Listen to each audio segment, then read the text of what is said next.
Terus Nico punya ide minta tolong ke kaum beradab pemakai topi. Ini menarik banget, ini lucu. Kaum beradab pemakai topi ini. Halo semua, jumpa lagi di Epilog. Di video kali ini aku akan bicara soal buku kelima serial The Trials of Apollo, The Tower of Nero. Akhirnya penantian panjang kita selesai juga. Buku kelima sudah terbit. Ini buku terakhir dari perjalanan Apollo mulai tahun 2016 lalu.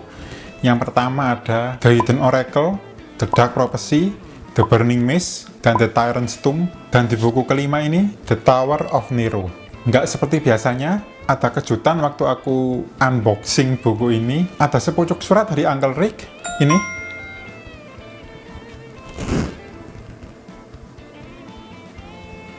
Intinya beliau berterima kasih kepada kita fans Indonesia yang sudah membaca mulai pertama mengikuti sampai buku kelima ini, season finale lah kalau serial. Nah, singkat saja, aku adalah penggemar berat tulisan-tulisan Rick Riordan. Aku pertama mengoleksi tahun 2010, mulai Percy Jackson yang pertama, terus kita diajak ke mitologi Mesir, ke mitologi Nordik, The Heroes of Olympus, dan sekarang Apollo. Nah, untuk Apollo ini aku jelas nggak akan bicara 4 buku sebelumnya. Nanti videonya pasti terlalu panjang. Singkatnya, buat kalian yang belum baca, Apollo, dewa Apollo di mitologi Yunani, dia dihukum, dijatuhkan ke bumi, menjadi manusia konyol, manusia cupu bernama Lester Papadopoulos. Lester atau mantan Apollo ini punya tugas atau punya misi untuk memperbaiki kesalahan-kesalahannya di masa lalu. Jadi ceritanya Apollo ini termasuk salah satu dewa ceroboh gitulah.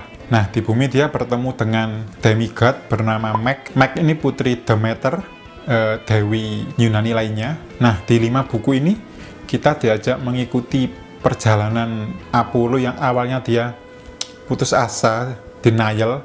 Ya kan ceritanya dari dewa serba bisa menjadi manusia yang serba lemah. Tapi aku suka banget perspektif ini ya.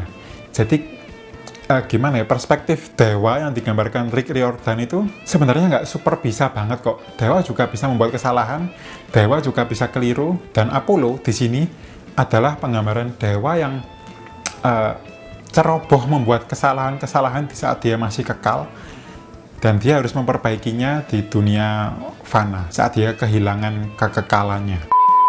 Nah, itu tadi rangkuman singkat keempat buku. Kita masuk ke The Tower of Nero. Seperti biasa, tulisan Rick Riordan nggak berhenti membuatku kagum. Dia itu dikenal dengan tulisan yang cepat, gesit berpindah dari subplot ke subplot berikutnya. Dan di sini, menurutku lebih cepat lagi daripada tulisan-tulisan sebelumnya. Gimana nggak? Ceritanya Apollo harus menyelamatkan dunia lah ya, atau menyelamatkan New York dalam waktu 48 jam saja. Di buku kelima ini musuh besarnya adalah Nero, salah satu dari 3 kaisar Roma yang menjadi musuh besar Apollo sepanjang perjalanannya. Lalu ada ular Piton.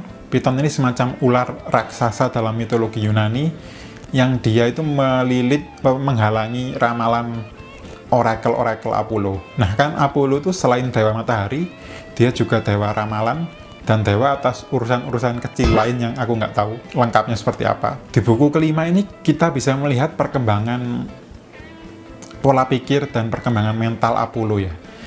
Kalau di buku pertama, kalau kita tarik ke buku pertama dulu, dia itu masih denial, dia putus asa karena menjadi manusia. Nah, di sini Apollo memahami perspektif manusia yang fana. Dia menjadi lebih dewasa, dia menjadi lebih berhati-hati dalam mengambil keputusan, ya lebih bijaksana lah istilahnya. Nah, ini kan menarik. Dewa pun nggak bijaksana banget loh. Terus persahabatannya dengan Meg semakin dalam, dan Meg sendiri ini semakin dewasa. Kan dulu ceritanya Meg semena-mena lah terhadap Apollo karena dia ini ngebosi Apollo istilahnya. Nah, misi besar di buku ini sesuai judulnya The Tower of Nero. Apollo harus mendatangi menara Nero, harus mencegah Nero yang ingin menghancurkan New York dengan api Yunani. Tapi karena Apollo cupu, dia harus berkunjung minta tolong ke perkemahan blasteran.